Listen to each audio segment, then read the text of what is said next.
Well, good morning and a very hearty welcome to my three special panelists here. We have Mr. Prashant Kumar from Yes Bank, Mr. Ashish Kumar Chauhan from Bombay Stock Exchange, and Mr. Shyam Srinivasan from Federal Bank. Thank you, gentlemen, for taking our time to be here today at this very special India Leaders Conclave. Now, without further ado, we're talking today about realigning strategies shaping up a sustainable financial ecosystem. It's no surprise, it's an obvious statement that the financial system, the ecosystem has been really important, especially in this pandemic, in the lockdown, to keep the country running, to keep the economy going. I just want to start off first with Mr. Srinivasan. So let's talk about one thing, which is the backbone of the economy, which is really important, which is the MSMEs. Now, obviously, the pandemic had a really tough impact on them, and with the second wave and predicted third wave also, they're a worried lot. How can banks, which have also been badly burned by bad loans and precarious NPA situations, so how can banks help the economy, help these MSMEs, work with these MSMEs to ensure that, things, we get back some momentum, we keep going ahead? Thank you very much, and good morning, everybody. I think, like you mentioned, it has been a tough time for everyone. I don't believe it's only for MSMEs or any one segment. Maybe they're more impacted. But I think the wave one, and in some sense, hopefully wave two, there's a lot of support that has gone in the form of the government guaranteed schemes, the officially approved moratorium restructuring programs. So I think the segment that has been pre-pandemic reasonably well run have enough avenues to recover from and come back to even keel. Those who have had sort of erroneous business models or have had struggles then certainly are more impacted. But I think as a system, we have to figure out how everybody can sort of be nurtured back. There are lots of, let's say, interventions that are there from the government, from the banking system, to make sure people are able to get back on their feet. But it's something that you can't just, put in one aspect and try and get the believe that it'll all change. So it's going to be a lot of hard work by everybody. But the ecosystem that is being created to support all of them is evident. Banks are out on a limb trying to help customers as much as possible through all bona fide means. Yeah. And we must be sort of pleasantly and happily surprised. The resilience of these small businesses is something that we can't discount or believe that it doesn't exist. And I think that's where the power of the human effort endeavor comes in. And the new manner of delivery of credit, manner of delivering services using all digital capabilities have made the reach or the outreach quite special. It's no longer the preserve of few. It's reaching out to many across the length and breadth of the country. So I'd say the schemes that are available, the effort of both the banks and the resilience of this community of business people is helping navigate. And one has to believe with the vaccination now gaining momentum, yes, we are only hopefully a few weeks at worst, a few months away from bringing back business momentum. But It's not easy for anyone. But I do believe that the system has shown extraordinary resilience. Banks have out on a reach. Government regulatory programs are there. So we just have to keep the spirit and keep going. There is no one easy answer for this. Right. Thank you for that, Mr. Srinivasan. Mr. Chauhan, I'll come to you. Like Mr. Srinivasan has said, the spirit is rising. We're hoping for better things. Clearly, the Sensex is on that track. The Sensex is living that. We've touched 53,000 yesterday. All-time high was reached. And this pandemic lockdown has also seen a record number of new investors come into the equity markets. I think about 10.4 million investor accounts were opened in 2020. But importantly, you as the head of Bombay Stock Exchange, how do you see the ecosystem changing to accommodate these and other new investors who are coming from all corners of the country? It's no longer just the metros that these investors are coming in from. So how are you seeing that ecosystem develop? Thank you, Samir. It's a pleasure to be here and good morning to all. To clarify, almost 19 million accounts were opened by BSE. I think you took somebody else's numbers and presented. My apologies, sir. Right. So BSE has now almost 70 million accounts now. Now probably 72 as of date.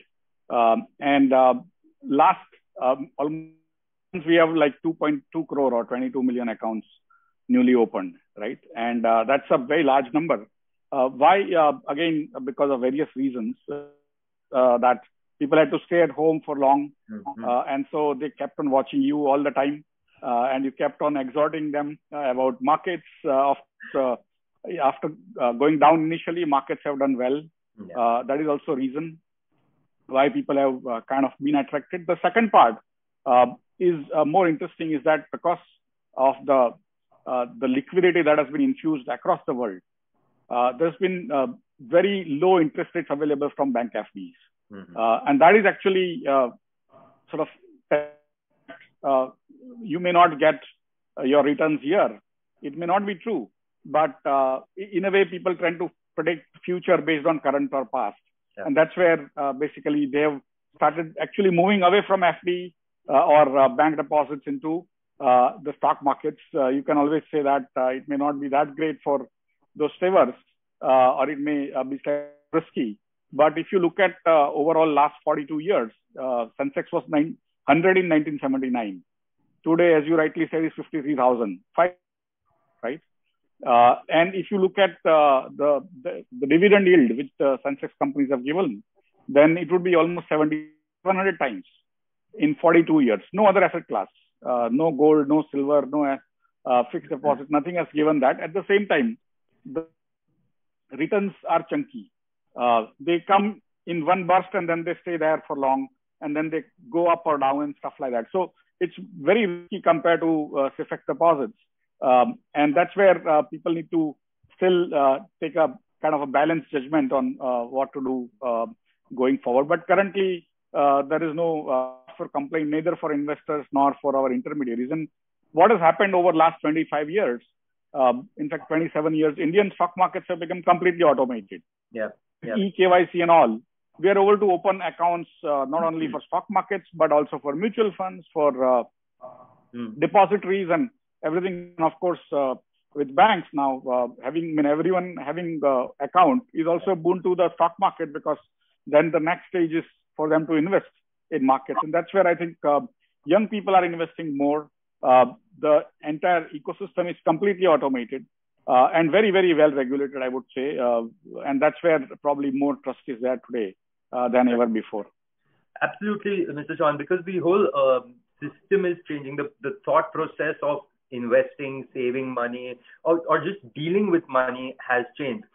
With that, Mr. Kumar, I'll come to you. You know, as this thought process is changing, as a generation is shifting in the way that they deal with money, the way that they handle money, it's also happening that there is a lot of talks about privatization of state-owned banks and insurance firms, etc. There's a lot of talk.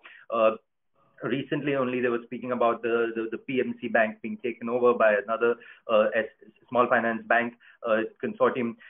Your thoughts, I would like to know on how you see this privatization play out in the long term. Will it be a bane or will it be a boon for the Indian economy, for the Indian consumer? What are your thoughts, Mr. Kumar? So, Sumit, the most important part is not about like in being a public sector or being privatization, because we have seen the success and the failure on both the sides. And I think it's very, very important to acknowledge the contribution made by the public sector financial entities, whether in the banking or the insurance. But definitely, I think going forward, the privatization would definitely help more for the customers. Okay? In terms of improving, because privatization means you really need to compete in the sector. And when you need to compete, you need to improve the services, you need to improve the offerings on your products and the services, and also using the technology. So I think this is something which would be very, very critical. But I think my feeling is that the continuous privatization, improving the governance, would definitely help the system as such, and it would also be very, very important for the customer. Absolutely, sir. That's the important part. And I just want to take the part that you mentioned about technology. I want to take that ahead to Mr. Srinivasan. So technology, of course, again, one of the biggest saviors in this pandemic, in this lockdown. And when you talk talk about banking and financial services. For example, I know that Federal Bank has partnered with a neobank fee, I think, and there's a huge rise of fintechs in India, especially. Your thoughts on the role that banks and fintechs, I mean, do you see a lot of collaboration happening that will eventually help the consumer bring better services, better products to people who are unbanked? How do you see this panning out, or do you see collaboration or competition between fintechs and traditional banks? I think firstly, we must sort of really cut back and see why this is happening, right? The whole objective, particularly in the context of today's program that you're talking of reshaping and developing in the new world, one most important thing that needs to happen is it has to widen. The ambit of everything has to widen. You have to reach out to many. And therefore, there's a need for inclusion at all levels. And inclusion, I'm not saying just by socioeconomic standards, just the level of service and the capability of people, underserved, unserved, all combinations that we taken care of. So I think the most obvious choice in any kind of expansion is how do you get leverage and multiplier? Technology is the biggest multiplier, right? It's a deflator in one sense, and it's going to give you reach. So if that is the objective, inclusion and reach is your biggest objective, then the obvious choice is technology. Technology, you can choose to do it yourself, you can choose to partner. So the emergence of this whole fintech space, their agility, nimbleness, their speed to market, combined with the expertise large banks have and the platform large banks have, makes this a very formidable combination. So I don't see this as competition. I see this as a collaboration on most occasions. Yeah, there will be some, here and there some competition, but I think that is only a collateral outcome. I would not fuss too much about it. So I think the crucial part is expansion, inclusion, digital capabilities are paramount. Yeah. Fintech partners are a remarkable capability because they bring to you the front end of everything. They are able to really literally invent on the go to meet client requirements. And banks have the stability, credibility of a large platform. So if you have a great interface between the bank and the fintech partner, I mean, our bank, like you mentioned, we've just launched a new bank. We've not one, we'll have a few more lined up. And these help us reach a large number of people who otherwise traditionally we don't reach. And they are able to reach a bank through these fintech partners, all app driven, very convenient, from wherever they are, whenever they want. So I think it's a great outcome. And I do believe this is no longer a fad. It's going to be the way the world is working. And I'm not saying only our bank. I'm sure Mr. Prashant's bank or any other large bank will be right up front in this. And this is now no longer a differentiator to my mind. It's almost par for the course. Absolutely. Very well said, Mr. Srinivasan. I will come to Mr. Kumar on this same point, just taking it one step ahead. Because if we need a sustainable financial ecosystem, it has to be inclusive. We need to get more people in the organized in the proper financial system, which is done through financial inclusion. And the JAM Trinity has definitely opened the floodgates for this. Banks are using it. The stock exchange is using it. But Mr. Kumar, coming to you, how are you seeing these technologies play out so that you're able to push forward the financial inclusion agenda? So, Sumit, I think what we have seen that after the introduction of ATMs, the biggest revolution in the services was the UPI. So UPI, if you see, like India has been able to show in the world, this is the most, I would be saying, effort in terms of bringing the frictionless transaction. So not only it is convenient, but also it has reduced the cost for the banks as well as for the customer. But I think after like achieving this part, what we need to move forward, one would be on the eKYC. And I think eKYC is something which across the globe is not only taking huge time and the cost, where we can do. The second would also be in terms of storage of the document. So e-sign and the documents. And to further say include the very large number of population, I think the Aadhaar-enabled payment services, that is also something which we need to further strengthen. And I think we have been able to see a lot of advantage coming out of that. But I think still there is a need to expand that. Right. But in addition to this part, I think the most important thing is in terms of blockchain technology Yes. I think that is something which we need to take it forward, and I can share with you two huge cases. I think that is something which the entire industry need to work on. One would be in terms of the lending practices. So in the lending, whether this would be the eKYC, whether this would be in terms of underwriting, okay, and whether it would be in terms of distribution. That is something which is very critical. And second would be if we can digitize the entire trade file. So I think these are the two critical things. We as Yes Bank have already started working on this, but definitely what Shyam was saying, this is not something which would be only limited to a institution. All of us need to collaborate, and as an industry, we need to forward. Fantastic. Mr. Chauhan, moving to you, I want to speak to you about one other important part of strengthening the financial ecosystem is the role of women. And there is obviously a lot of talk about, the women should be playing a more important role in corporate India. But I'm talking about women playing an important role in the investors of India. How are you seeing this role evolve? And now with the pandemic, with technology, and with, like you just said earlier, more investors coming in, how are you seeing more women play a greater role? Because let's be honest, they are great at saving as they are in charge of homes, but obviously they are now need to be playing a more important role in the economy also. No, I think it's an interesting question because not many people think it that way. So I think in a way you are right on cue. Why women need to be attracted more towards the markets? If you recall from early on, there is a fashion for gold, right? Gold jewelry, gold bangle.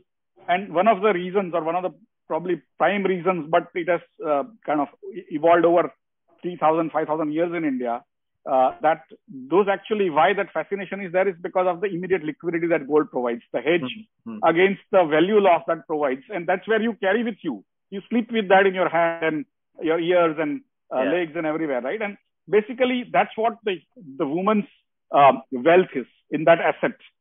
Anytime she can actually access that without much trouble, right?